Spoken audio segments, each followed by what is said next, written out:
Hey everybody, what's going on? Hope you're having an awesome and amazing day. Hope you're enjoying the World Cup like I am. Just watched Spain absolutely spank Costa Rica. So if you're into soccer, keep watching. It's going to keep getting kind of more and more exciting. Been some awesome upsets so far. But anyways, it's Corey here, Doctor of Physical Therapy, strength and conditioning coach and past personal trainer.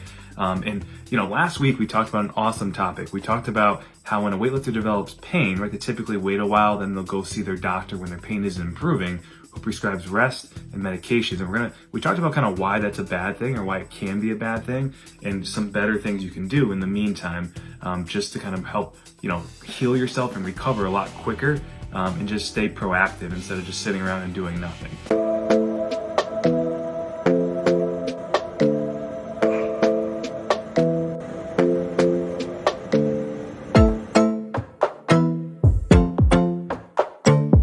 So what we're going to talk about tonight is a little bit different. We're going to switch gears.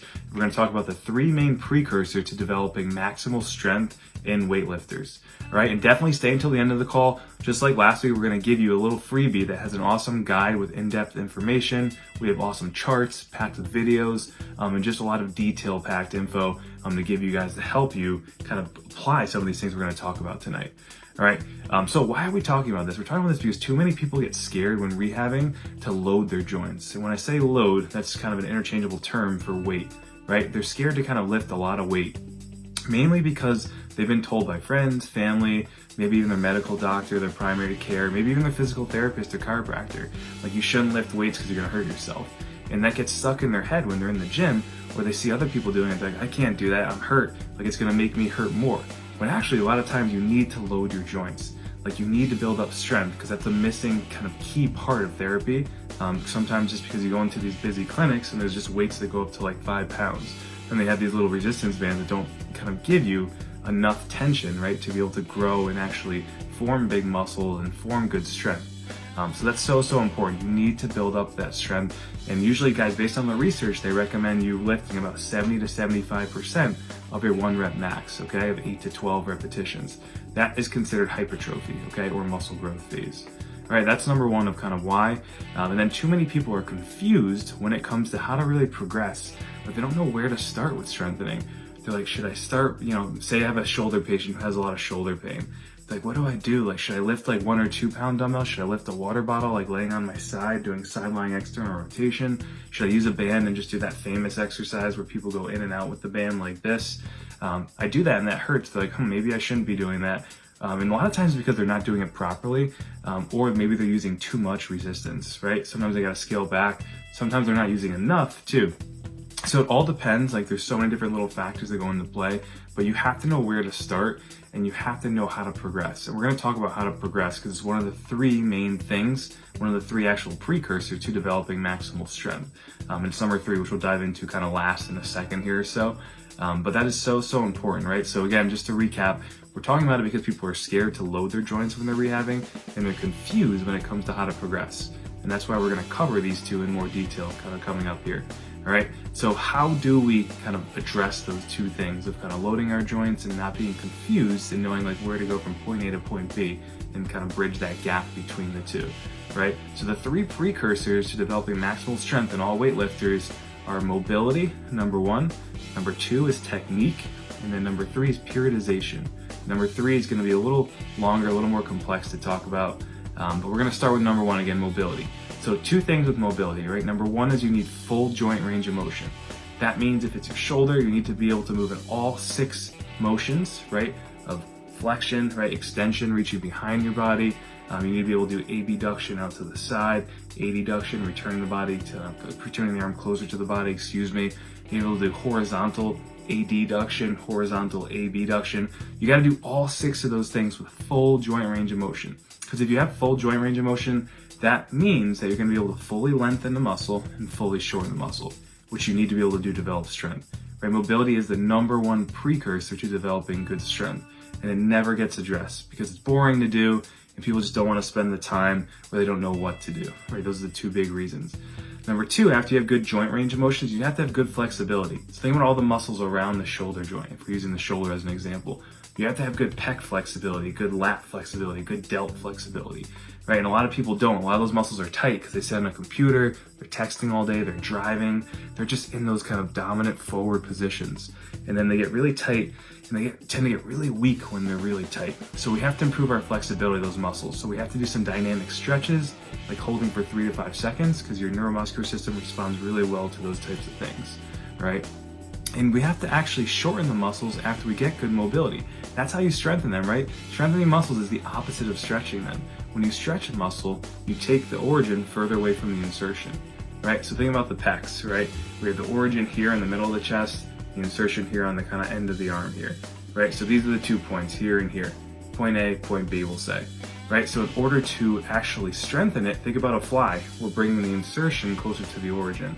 So we're doing this, we're actually shortening the muscle. So that's how we strengthen it. If we want to stretch it, we do the opposite, right? We bring the insertion further away from the origin. So like doorway stretch, we bring that kind of arm all the way out to the side and we lean forward. We're extenuating the space between those 2 spots. Okay, so those are super, super important to think about when we talk about mobility. So that's number 1. All right, number 2 is technique. Technique can mean skill as well. It's an interchangeable term. And it really refers to proprioception, right? What is proprioception? It's a fancy kind of medical or fancy kind of anatomical term. It just means our sense of self-movement, force, or where our body is in space, right? It kind of tells us, like single leg balance, like where we are in space and how well we're adjusting and kind of controlling ourselves in that space, which is similar to stability as well. Right? We have these little organs, they're called GTOs, and they're in your muscle spindles, they're in other areas of your body. They're all over the place, right? And they help control your proprioception and where you are in space. And the more balance work you do, the better you get with your technique. And the more you practice a skill, the more your proprioception increases. So that's super, super important. Like imagine if you're learning a power lift, right? Or imagine if you're learning an Olympic lift, we should say. It's more technical. It takes a lot of skill practice. You got to practice with like a PVC pipe usually with no weight and a barbell with no weight. Then you can start loading it slowly and incrementally over time. And your strength should be the same way. You should do it slowly and incrementally over time. All right, and the other thing on proprioception is neuromuscular control. Neuromuscular control is just how well your brain communicates with your nerves and muscles, right? So your nerves need to fire at the right time to get your muscles to fire at the right time when you're doing certain things, especially in Olympic lifting. If your muscles don't fire at the correct time or activate, then a lot of times you're gonna suffer from an injury or something bad is gonna happen. Or you're gonna hear like a pop or something's gonna go wrong. That's why you need to practice and you need to strengthen and load your joints, right? Because you need to get your brain comfortable with you accessing that new mobility you gained from number 1 in your new number 2 technique and skill. Okay, so that is technique, and we have some awesome videos and some charts, guys, in the PDF. So again, stay till the end and I'm going to tell you what to comment below if you want access to that. All right, number 3, probably the most complex part, is periodization. What is periodization? It's really just, incrementally kind of doing some things over time, over 4 different phases, okay? There's 3 parts. There's volume, number 1, and volume, if we break it down, is just sets times reps. So it's just the total amount of sets and reps, so the total amount of work you're doing in a set given workout or time period. Okay, number 2 is intensity, and that can be quality of effort, or it can mean how much weight you're lifting. Okay, and then number 3 is technique, just like we mentioned before, same thing, it's skill, right? So there's a chart. Well, we're not going to refer to it in this kind of a video, but if you go to the PDF guide, you can this will help explain it a little bit more. Right, so volume, intensity, technique, you're varying those throughout the 4 different phases of kind of your periodization cycle, right? It's typically when you're trying to compete in a tournament or something, or you have a weightlifting competition, you should be using periodization. And all that means is you're altering how many sets and reps you're doing, how much weight you're lifting, and your technique as well, okay? Because your technique's gonna change with the amount of weight that you lift. So those 4 phases I mentioned are hypertrophy phase, strength and power phase, peaking phase, and then recovery phase, right? Those are the main 4. How long is each? It really just depends, like how long it is your prep is taking for your competition and what your competition is involving and entailing. But hypertrophy phase, typically you're sticking in the 8 to 12 rep range, so you're lifting a good amount of weight. In the strength and power phase, you're typically lifting in that 6 to 8 rep range, maybe even 5 reps. So you increase the weight quite a bit and you're lifting kind of a little bit less in terms of volume. All right, in terms of sets, I should say. And then you move into that peaking phase, and that peaking phase is right before your competition, right? So you should be peaking and kind of hitting your kind of best ever numbers, hitting personal records or personal bests right before your competition. And then you're taking a little bit of time to kind of recover, You do your competition and then you're doing your recovery phase where you're resting, which is usually a couple weeks or so.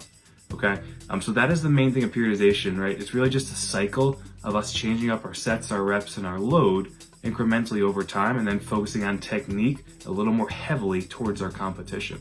And it's really, really simple, guys. People think it's so complex and look at the chart, but it's really simple, really easy to do, and really easy to implement. You just need a good coach who knows what they're doing, and they're teaching you so you understand too. Okay, one other part of periodization that we're not going to talk about too much in detail are acute program variables. If you're interested, look at those, and all that means is like you're changing all different things. Like we talked about changing volume, intensity, like load, right? You can also change like your grip on certain things. You can change your order of exercises, the amount of rest periods you're doing, how long those rest periods are, workout density, so how much work you're doing over a short period of time or a long period of time. There's so many ways you can alter your workouts. And you should be doing this through training to avoid injury, because your body gets too used to doing the same thing over and over again, and then you're going to plateau. And you don't want to plateau because plateauing leads to injury. Okay, so that is everything, guys. Again, the 3 precursors to developing maximal strength for weightlifters like yourself and me, right, are mobility, number 1, technique, number 2, and number 3, periodization. Okay, so if you found this valuable, guys, hit that like button below. Don't forget to subscribe and comment below. Let us know your biggest takeaway or your favorite out of the 3 precursors to developing strength. We've gone and created an awesome PDF, like I mentioned earlier. You can find this if you comment down below. Just comment the word strength, and I will send it to you personally, so you can take a look at that. And you can send it off to anyone else who's kind of looking to compete. We have a lot of clients right now starting to compete in their CrossFit competitions coming up with the Legends in December, and then we have the CrossFit Open coming up February, March. So there's a lot of competitions happening. We have a lot of powerlifters too and strongmen getting ready for January lifts too. So this is super helpful. I made it for them, and I figured I would share it with you guys. So definitely comment strength down below if you want that, and we will see you in the next video. So thanks so much for tuning in. Happy Thanksgiving.